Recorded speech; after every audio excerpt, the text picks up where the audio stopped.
Tarantino has never held back on his views, but when it comes to these so-called classics, his take might change how you see them. Dive into the films he thinks are a waste of time and see if you agree. While directors like Woody Allen rave about the 400 blows, Tarantino isn't buying the hype. In a 2022 interview, he slammed Truffaut's work, comparing him to Ed Wood and calling his movies bumbling amateur projects.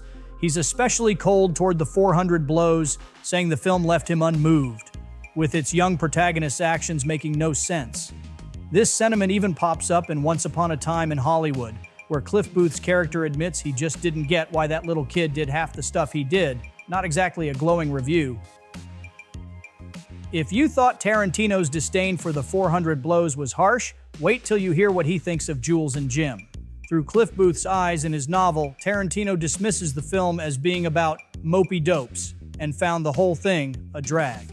Meanwhile, directors like Martin Scorsese and Wes Anderson can't get enough of Jules and Jim, calling it revolutionary for its freedom and energy. But for Tarantino, he's over it.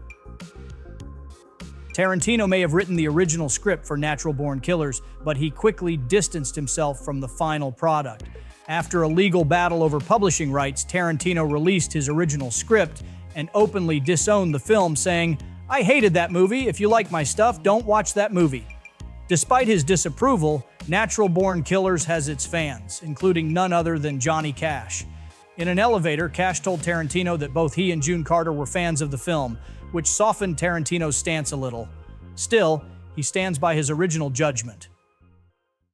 Tarantino has some strong words for Robert Altman's Brewster McCloud. In his book Cinema Speculation, he didn't mince words, calling it the cinematic equivalent of a bird shitting on your head. Yep, he said that. To Tarantino, it's one of the worst films ever released by a major studio. It's a far cry from the praise Altman usually gets from critics like Roger Ebert, who gave the film 3.5 stars. But for Tarantino, this Altman classic is nothing short of a disaster. If Brewster McCloud rubbed Tarantino the wrong way, Quintet didn't do him any favors either. He called it terrible, boring, and pointless in Cinema Speculation. Set in a post-apocalyptic frozen wasteland with Paul Newman, this movie didn't exactly score with audiences or critics either.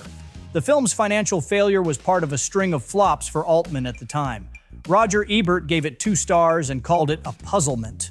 And not in a good way.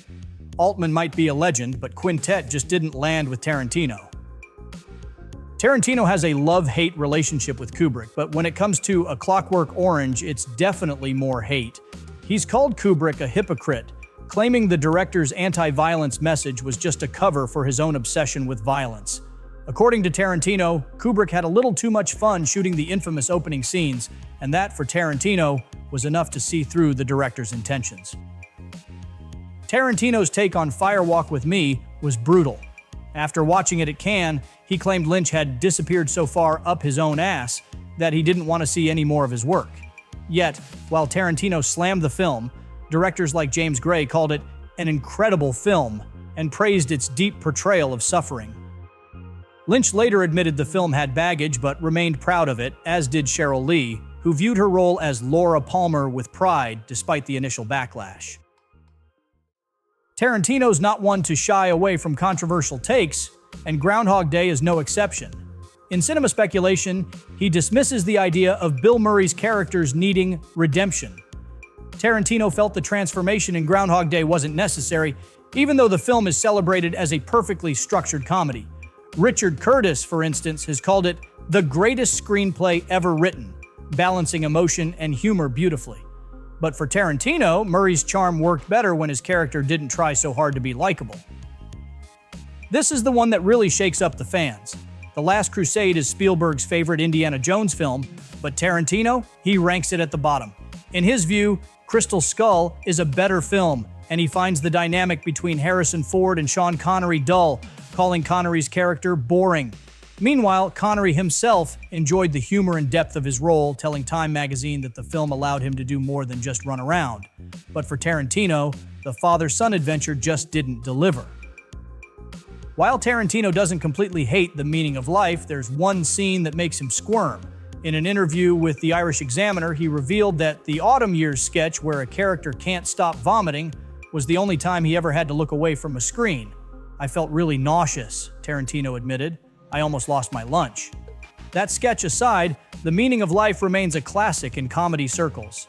Family Guy's Seth MacFarlane, for one, praised Monty Python for their blend of provocative humor and original music.